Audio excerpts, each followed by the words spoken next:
This is a game between Mikhail Tal and Vasily Smyslov. It's played in 1959, and as we're used of the Wizard of, also I was going to say, but it's the Wizard of Riga, it's quite incredible. Let's have a look at it. Tal opens with e4, c6, the Karo Khan. Now d3. After d5, Tal plays knight to d2, e5, knight g1, f3, attacking the e5 pawn, backing up the pawn with knight to d7, d4, adding pressure, so he started with d3 and now still plays d4, taking in the center, d takes e, knight takes e4, e takes d4, and queen takes d4. So after the first couple of moves, White manages to get an open center, and I think that Tal would be pleased with a open center if you take into account his kind of play. Knight to f6 and now bishop to g5, pinning the same knight. Bishop to e7, preparing to castle to the king side, of course, and Tal castles to the queen side. Castles, knight d6,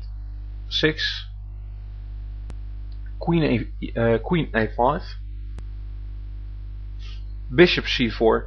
When we are 11 moves into the game, we can see that all the white pieces are pretty active, except for maybe the rook on standing on h1, and the black pieces standing on c8 and a8 aren't quite as active, but as probably your mechanical beast will tell you, it's still playable for black.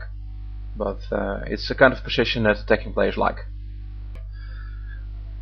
b5, attacking the bishop standing on c4.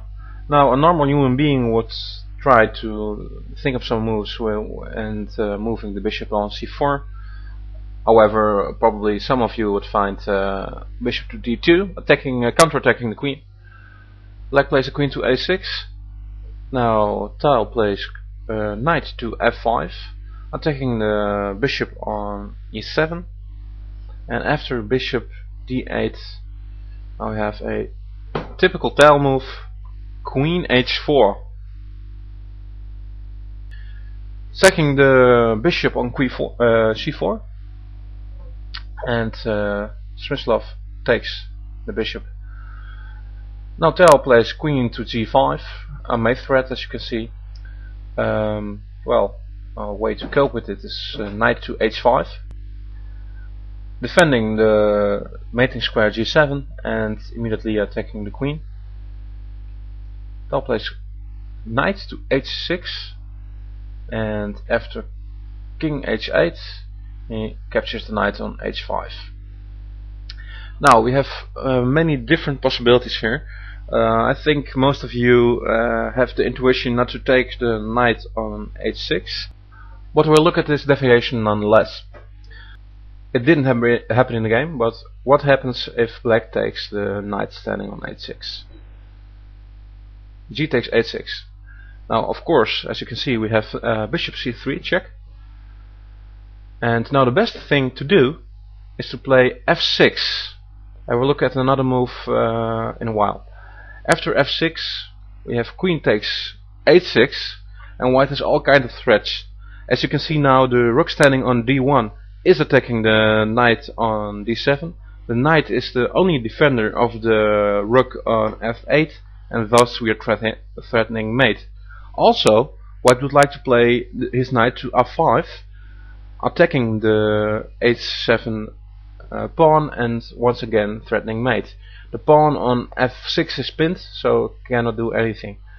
If we are allowed to play rook takes the knight on d7, then also we are not only threatening to mate with queen takes f8, but also with queen takes h7, because the rook is also helping attacking the h7 pawn. So let's say black plays rook g8. I think that is the best move here. Then we have knight to g5, and knight to g5 is once again threatening mate on h7. The pawn on f6 is still pinned, so he can't capture the knight with the pawn. He must take with the rook, and then we capture with the queen, and still exploiting the pin. The next move, one of the next moves, will be rook h1 to e1, because the rook still is not doing very much. The black king is very open, and well, the bishop is attacking, the queen is attacking, both rooks are attacking. The back rank is weak, and the king is open, so there's not much hope for black left here. I promised you to have a look at another move when we were at this position, after the check with the bishop on c3. Move that seems more natural, at least to me, would be placing the black bishop to f6. But then we have still queen takes h6, and after bishop takes c3, we now have knight to c5, and there's not a way to defend against a mate threat. The only logical thing to do, aside from giving silly checks, is knight to f6, defending the mating square. But then we take the rook on f8 with check. Knight to g8, only move. And then we have a beautiful smothered mate with knight takes f7, checkmate. So, that would happen if black decides to take the knight. Well, most of you wouldn't, and also, of course, Smyslov didn't. What did he play? He played queen takes a2. Now, black is threatening to mate Tal, and, well, he must do something about it, because it's a pretty straightforward threat. Bishop to c3, making an escape square for the king on d2, also pinning the pawn standing on g7. Now, black plays knight f6, and now there is a game-winning blow. I'll give you the chance to find it. Pause the video if you want to have more time. I'm going to continue in 3, 2, 1. The winning move is queen takes f7. Now, black can of course not take the queen, because after rook takes f7, we have rook takes d8, check, and the back rank is too weak. The rook is giving a check. Intervening with the black rook standing on f7 doesn't help a bit.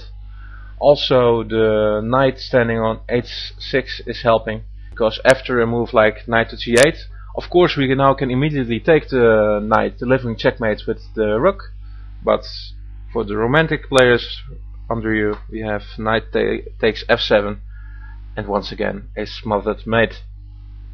So, black cannot take. Smyslov decides to play queen a1 check. Now the white king stands in front of the rook. Rook takes f7. Knight takes f7 check. King g8. Rook takes queen. King takes f7. Knight e5 check. King e6. Knight takes c6. And after knight e4, king e3, bishop to b6 check. Bishop to d4 is the last move of the game. Now we see that white is up rook against the bishop and has an extra pawn, which is more than enough for Tal to finish the game. Well, thank you for joining me, and I hope to see you again. Bye bye.